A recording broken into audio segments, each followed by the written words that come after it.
kalapatids, bali Sunday ngayon. Training tayo. So meron na tayong kalapati dumating. Check natin kung anong kalapati ba.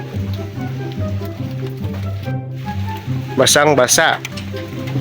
Anong kalapati kaya?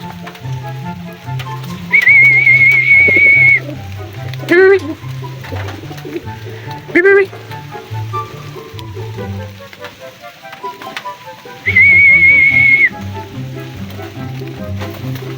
Checkered na hen. Yung checkered na hen. So dumating yung kalapati na checkered na hen, guys. Bali tatlo yung pinadala natin, tapos pinasabay lang natin yung isa. Medyo bata pa. Tapos update na lang mamaya kasi umuulan eh. Madami tayong update ngayon pakita na natin maya. So we're back again. So ayun mga kalapatids, so bali training ngayon. Bali isang kalapati pa lang dumating, 7:05 na release. Yung isa nating kalapati 7:50 dumating. Narinig ko lang yung tunog sa bubong, so nandyan siya. Bali yung hen na parang sakitin, pero yung pa yung first dropper natin. Baka yung dalawa is hindi talaga lumaban sa ulan, pero siya basang-basa, basang-basa yung ulo niya. Medyo nagkadilihan dahil smash. Try natin papasukin.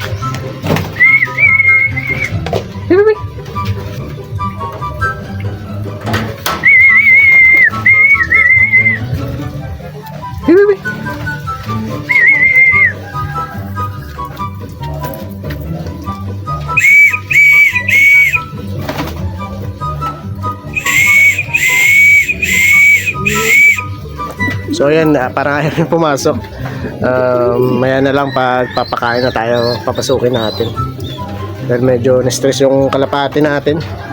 So update naman dito ulit sa mga kalapati natin. Bali yung isa nating video nung nakaraan, hindi pa natin upload, baka maya i-upload natin. So ito yung mga kalapati natin, check natin guys. Yun, so bali ito si Survivor at yung pares niya na Stitch. Yan, so bali na-check natin, umitlog na. Wala pa rin silang similya. Wala silang similya guys. So possible itapon natin, pero doon kay spinsa natin kay Mel Brian Borio, yan. Meron siya yung kalapate na kinakarera, so hindi niya papapisa. So ilalagay niya lang dito yung itlog para at least hindi masayang. At yun, dahil may similya din. Tapos ito, yun, good sana conditions survivor, kaya lang siguro dahil sa katandaan niya at marami na din sakit na ng nagdaan.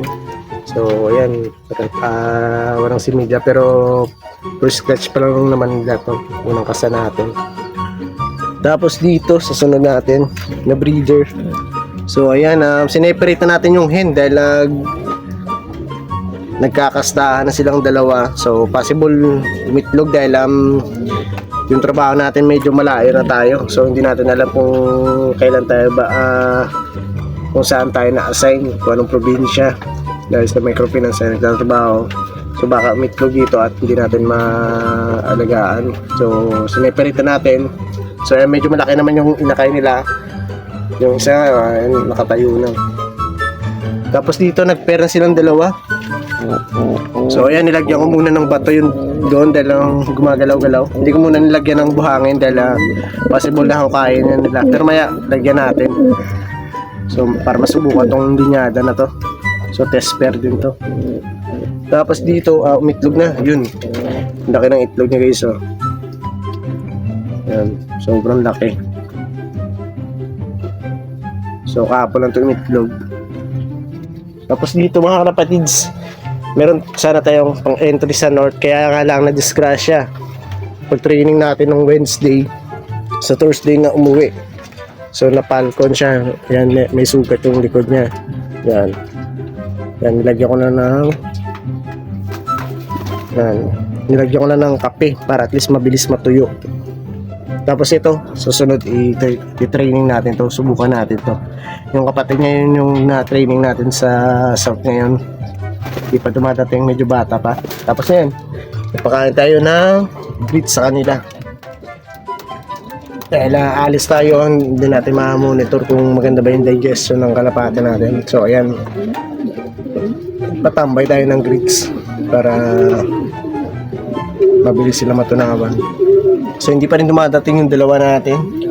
So ito mong i-release natin to sa north. Tapos ito baka mga Wednesday kung may midtos, ipamidtos natin. Pero goods naman yung malakas naman siya tumuka. Kaya nga alam mo, mayroong sugat talaga. Ayan. Tapos ito pala, meron tayong bago mga inakay. Sa breed sharing namin ng pinsa natin, si Mel Brian Boryang. So sa kanya tong hen, sa akin yung cock. So isa lang yung inanak, binigay niya lang sa akin dahil nandun pa naman sa kanya. Tapos ito yung isa, sa atin yung hen. Yung cock, miniram niya lang. So nagkawayan yan, i-release din natin yan soon. At ito, so possible mga huling pliers sa baka doon na sa kabila pag nakalipat na tayo.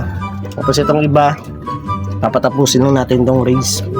Kung maganda lang yung performance sila, i-breed din natin. Tapos ito gusto ko sana i-breed din to eh. At yan o, silang dalawa, kaso pinapares na ito yung sa labas na hen. Yan, nagpapares sila. Tapos ito yung pares ng white feather ngayon, hindi na to kasi dalawang araw na nawala. Kaya ito naman yung pinalisan niya. Tapos hindi pa dumadating ngayon. Siya yung expected ko na first trapper sana kasi siya yung marami ng toss eh. Pero yun, ganun talaga. Medyo nadidelay talaga yung kalapate minsan. Lalo na ngayon, smash. So abang-abang na tayo. So time check, 8:28. So almost isang oras na, sobrang sa isang oras, mga 7 minutes mga isang oras na yung lipad ng kalapate. Bali first stop pala ngayon sa kabilang club, SWPC sa Makato Aklan. So nasa 50 plus kilometers yung lipad ng kalapate, yung air distance. So first lap na sana ng ibon natin, kaya lang ayun, disgrasya talaga, ganun talaga. Pero next week i-re-entry natin kasi 5 laps pa naman yun, baka makahabol pa. So subukan natin kung maka-uwi yung kalapate natin. Papagalingin ko lang muna yung sugat niya dahil medyo nagsasabaw pa talaga eh. So hindi pa masakit yung katawan niya pag lumipad talaga. Pero yun, medyo badyos nga lang kasi baka assign tayo sa malayo, hindi natin ma-monitor kung recover pa ba yung ibon natin kasi baka pag toss at mawala na lang. So hindi natin ma-obserbahan kung kaya na ba ng ibon na lumipad. So yun, abang-abang lang tayo sa mga training natin.